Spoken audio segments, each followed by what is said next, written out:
Found latex condoms hidden in my boyfriend's toiletry bag while looking for his toothbrush, and now I'm questioning his loyalty. This morning, I was helping my 25F boyfriend, 23 male, get ready for work.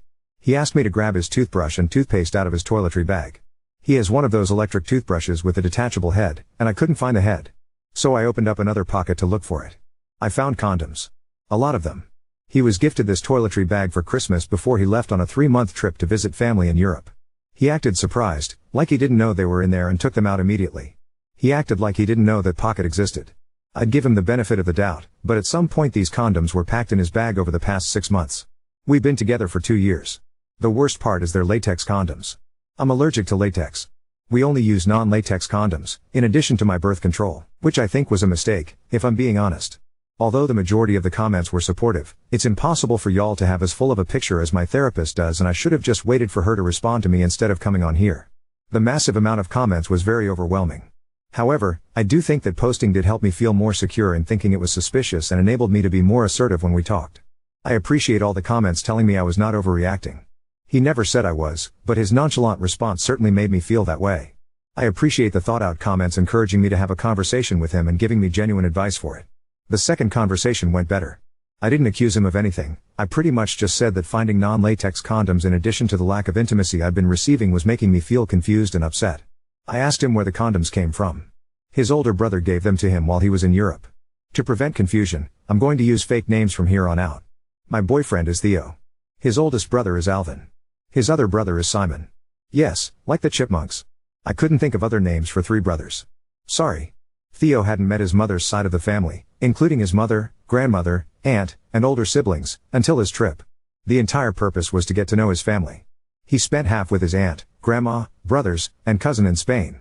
The other half of the trip he spent with his mother in the middle of nowhere in Portugal, helping her open a kiosk. It was not a sightseeing trip. He didn't get to see any big monuments or go to major cities. I was not able to come because I'm in school and work full-time, and it wasn't worth it for me to just come for a week during spring break. I also thought it was important for him to enjoy his one-on-one time with his mom since he was separated from her when he was an infant. His brothers are very different people. Simon seems well adjusted with a long-term girlfriend. He spent a lot of time with Simon and his girlfriend, who was the only one there fluent in English and helped him translate when his Spanish fell short. His oldest brother, the 30-year-old who gave him the condoms, Alvin, has been in and out of prison for a majority of his life. I guess Spain has some weird laws around squatting, so whenever he gets out of prison the dude just claims abandoned property and fixes it up to live in, because I guess the government would have to provide him housing if they kicked him out. Anyways. While Theo was on the trip, he called and texted me every day. He told me about Alvin obnoxiously catcalling girls when they'd all walk down the street, and how Alvin had tried to get both him and Simon to go to an orgy with him despite both of them having girlfriends. Theo was very clear about having a girlfriend. He carries around a picture of me in his wallet, and his aunt said he talked about me a lot while he was there. Despite this, Alvin was very pushy with him about how he should be fucking a bunch of women while he was there and having fun. I remember this from when Theo was there. He found it really annoying. So did Simon. I guess during one of those conversations, Alvin straight up gave Theo a bunch of condoms to use to cheat on me. Side note, I counted them based on a comment someone left about how many are typically in a pack. They're all still there, I think. There's 8. I don't know how many come in the packs in Spain. Theo hid them in his bag. He said he would have left them there, but his aunt cleaned his room regularly and he didn't want the drama of his other family members seeing. Once he got back, he forgot they were in there. He only uses his toiletry bag when he goes to the gym. We went out together with our friends Saturday night after his shift and stopped at the gym on the way downtown so he could shower and freshen up. Otherwise his toothbrush is in our bathroom. He's not living out of a suitcase, he's fully moved in.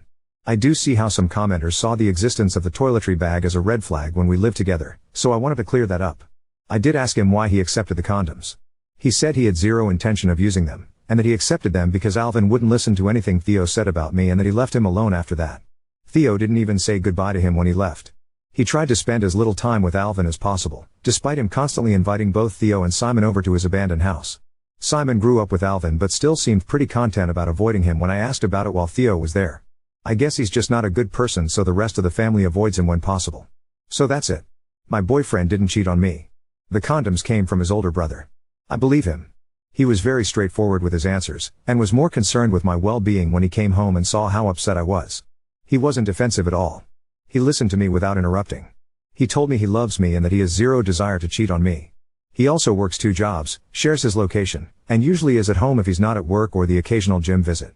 He doesn't have the time to see other women, and if he does have spare time, he spends it with me or his friends, who are also my friends. He does have friends separate from our friend group at work, but he invites me to come along when they've gone out or asks me to join them when they play Overwatch after work. I love him, I believe him, and I'm moving past this. That doesn't mean I'll let any additional red flags slide if they pop up, though. As many of you said, I'm still young and have my whole life ahead of me. If things get worse, I know I'll be okay by myself. I love him and I want him in my life, but my happiness doesn't depend on his presence. I have a therapy session tomorrow, and I've had a lot of time to think. In hindsight, I think what made me spiral the most was that if he really did cheat on me, I'd be living with a stranger. I've had so much trust built up towards him, so I view him as this person who would never hurt me intentionally or yell at me or cheat on me. If he was capable of cheating on me, he could be capable of those other things too. That was really scary to think about and made me spiral. The massive amount of comments where everyone was so convinced he was a terrible person and that I'd been fooled also did not help. I felt like I had no idea how he would react towards me if it was true, and I was very scared. As soon as he came home, I felt very silly for feeling that way. He's nothing like my ex. He's never given me a reason to be afraid of him. I shouldn't have let comments on the internet freak me out so bad, and I definitely need to take some time away from Reddit. I hope I addressed all the questions/concerns in the comments. Thank you for all your help. Thank you for listening. For the commenters who had questions regarding our sex life and relationship in general, when he first came back from his trip and moved in, things were normal and we both had high sex drives. Things started slowing down pretty drastically over the past couple of months. We've talked about it prior to me finding the condoms. We both acknowledge that it's an issue and that we're at an age where our sexual activity should be at its peak. He says he doesn't know what's wrong. He's embarrassed because he's attracted to me and doesn't understand how he can have a gorgeous girlfriend and lose his sex drive, his words not mine. He has an appointment next week to get his hormones checked and has been looking into getting a therapist of his own in case the issue is mental and not physical. It's still difficult to not feel insecure when I try initiating and he's not in the mood, but he still makes an effort to how affection in other ways. Our current level of intimacy isn't ideal, but I don't think it's a lost cause as long as we're working towards a solution together. We have date nights every week. I'm very supportive of him spending time with his friends, and he does the same for me. We live together, but no one is clingy or codependent. We do check in with each other to see how we're feeling about the living situation since it is somewhat new and we're still figuring out how to divide and conquer with household tasks. I'm a full-time student and I work full-time. He works 2 jobs.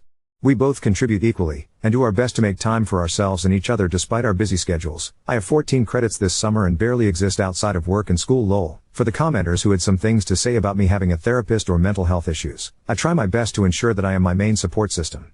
I've been in the position before of being someone's emotional punching bag due to their mental illness, and I would never ever put someone I love in that position. I'm in therapy because I have experienced an extreme amount of trauma and don't want my CPTSD to impact my life and relationships in a negative way.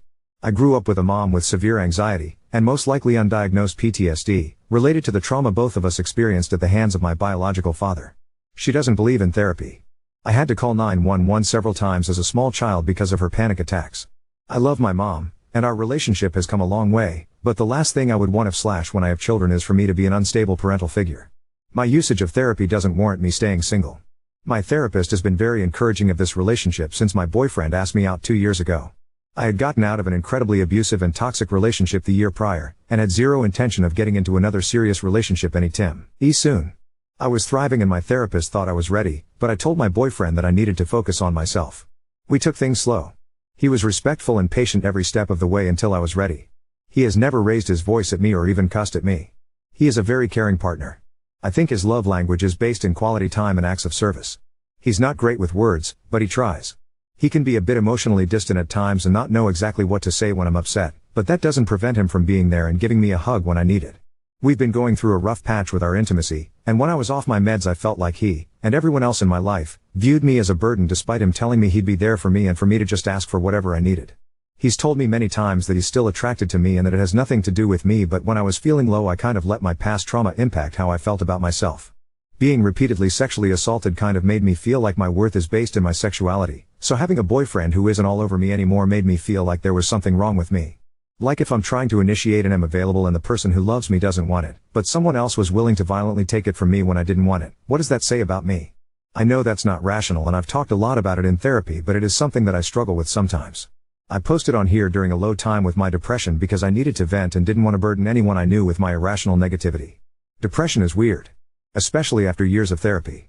When I'm at my lowest, the intrusive thoughts are overwhelming, but deep down I know they're irrational and that they'll eventually pass, even if it doesn't feel like it on the surface level.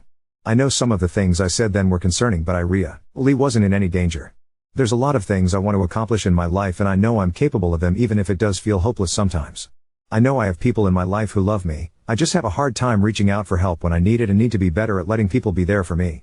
My mom raised me to be really self-sufficient, and she's also got a lot on her plate with my dad being sick, so I don't want to bother her and make her spiral more than she already is. I've been set back a lot with my education because of all the stuff I've been going through, but I know I have a bright future and that I should be proud of myself for making it this far.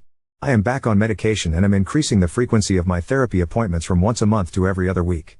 I was doing well before I went off my meds, so I'm doing my best to get back on track. Sorry for rambling. I know I don't owe anyone an explanation of my mental health on here, but I know some people were worried. I'm okay. I'm going to be okay, with or without my boyfriend. My mental illness does not prevent me from being a loving and supportive friend and partner. Using therapy doesn't make me a weak person incapable of standing up for myself and making decisions. Oop, thank you so much Oop. It would be more suspicious if he hadn't actively been updating me on his trip the entire time he was there, including information about his brother being a sex-addicted scumbag. The only information that was new to me was that his brother had given him condoms. I already knew his oldest brother had been trying to get both him and his other brother to cheat while he was there. Thank you for the concern. I'm low-key regretting posting an update at all. I don't know why the opinions of strangers bother me, but it's kind of annoying that so many people didn't read the entire thing and just said I wrote all that to convince myself. I wrote that a full 24 hours after I had my conversation with him and debated posting anything at all because I figured people would be convinced he cheated regardless of anything I had to say. It's detailed because so many people had different things to say about different parts of my original post. I thought if I just posted his brother gave him the condoms, people would say that was a vague answer. Of course it feels like a complex story to someone who never heard about his trip, but the only thing I didn't already know was that his brother had given him condoms. His trip was a shit show. He was on the phone with me every single day telling me about it and fell asleep on the phone with me 99% of the time. He wasn't going out at night. He wasn't partying. Half his trip he spent with his estranged mother and her crazy racist abusive boyfriend who kept accusing him of stealing and saying wild shit about how he couldn't believe my boyfriend would sleep with n/girl like me. I had to talk him down on the phone to keep him from freaking out and endangering himself because he had no way of getting home if his mom's boyfriend kicked him out. He already got abandoned in a random town in Portugal by them for like a full day and a half at one point. I'm not surprised the condom slipped his mind. If he hadn't maintained constant communication with me while he was there, I'd be more suspicious. If he hadn't told me about all the other crazy shit his brother pulled while he was there, I'd be more suspicious. If he had gotten defensive at all, I'd be suspicious. He didn't lie to me. He didn't know they were there. The bag has a million pockets and he only really uses one of them. The pocket seemed empty from the outside. He forgot he stashed them there. People seem so sure that I'm this naive, spineless person when I'm not. If you'd read what I said about my mental health, you would know I already have a tendency to be hypervigilant about red flags and be avoidant to protect myself. I don't like being vulnerable. I don't like depending on other people. I mentioned my boyfriend never yelling or cussing because I've quite literally never witnessed him get angry. The most upset I've seen him was when he was trying to defend me while he was in Europe. He's probably the most calm/stoic person I've ever met. I love that about him. I love him. I trust him. Also, his last serious relationship ended with him catching his ex in the act of cheating on him. She had mental health issues and responded to being caught by attempting to kill herself by walking into traffic. I know some internet troll is going to say that's another far-fetched story, but I know it's true. His best friend's mom, who is basically also his mom, pulled me aside when she met me and told me that she was glad he found someone that makes him so happy after everything he went through with her. I don't think he would cheat on me after going through something like that. He's a really good person. He's fully capable of being a support system for me. I just was afraid to let him because I didn't want him to feel like he had to worry about me or take care of me the way he did with her. That's not healthy, though. I'm trying to be better at trusting people when they say that they want to be there for me, and that includes him. We met at school. He sat behind me in class so he couldn't even really see me. When I asked him later what most attracted him to me, he said that I was well-spoken. My appearance was just a bonus. I don't want to sound conceited, but there is rarely a time when I am in public and I am not approached by someone who wants to catcall me, compliment me, or ask me out. I was almost kidnapped twice as a teenager. I hate being approached. I hate being asked out. I turned down every other person that approached me at school trying to hook up or ask me out. But when he did it, he was so nervous and respectful and he felt different somehow, and so I said yes. On our very first date, he took me to an art museum. We went to an amusement park after that. He followed it up with a picnic under the stars where we spoke for at least 5 or 6 hours about our lives and what we wanted in the future. It felt scary at the time because it was the best date I'd ever been on in my life and I didn't think I was ready for anything serious, and he came along and made me feel so comfortable and at ease. We both come from emotionally volatile parents, and are trying to do our best not to become them. We connected right away, but I still wanted to take things slow. It took 6 months before I was ready to make things official. During that time, He made it clear that I was the only one he was interested in. He detailed my car multiple times, brought me flowers, got my cat little holiday-themed bandanas. He bought me vinyls of albums that he noticed I listened to in the car. He did all of this without expecting anything in return, and still does these things to this day. He's trying to learn how to braid so we don't have to get my hair done anymore. When he moved in, he organized my whole closet without me asking because he remembered me complaining about it and wanted to take something off my plate. He saw I've been wanting a Gustav Westman mirror for a while and built me one. With his hands. Took me to Home Depot and let me pick out the color I wanted for it and everything. He treats me like a queen. The only rough patch in our relationship has been over the past couple of months when our intimacy decreased, but I have faith things will get better. Finding those condoms freaked me out, but I'm over it now. It's been resolved. If you can't see the value he adds to my life, that's your problem. I'm happy. Now on to second story. Found my period panties mysteriously replaced with new ones. Now I'm questioning my sanity and setting up a panty drawer camera. I have period panties I usually use when I'm nearing the end of my cycle and I'm not sure if it'll last another day or not. So these panties are stained, bleached, have 50 holes in them, and stretched out as certain places and too big in others. Truly the most granniest out of all the granny panties. And they also happen to be fall themed. Many years ago I got them from a shop in my hometown. I keep them in my loose sock drawer rather than my panty drawer so I don't see them unless I look for them. When I went to get them yesterday I saw they were replaced. The same exact panty but new ones and in a slightly different spot and folded like they were fresh out of pack rather than how I folded. The shop that I got them from was festive and does seasonal stuff so I assumed my husband tried to do something nice for me so I asked him if he bought them. He immediately and seriously denied it. He told me he wouldn't touch them BC he knows what I use it for. I started to go a little crazy cuz if he didn't do it who TF touched my panties? I haven't had anyone in my house in the past week other than my mother-in-law but I still asked a few people if they had anything to do with it. I went to bed arguing with my husband trying to get him to admit he did it but he still vehemently denies it. My mom, Mill, and husband think I'm stretching the situation and it's just some panties and maybe I bought them and then forgot. I know I'm not crazy but I cannot figure out who TF would replace my period panties. I'm wondering if I should just let this go or if I should keep grilling people about this.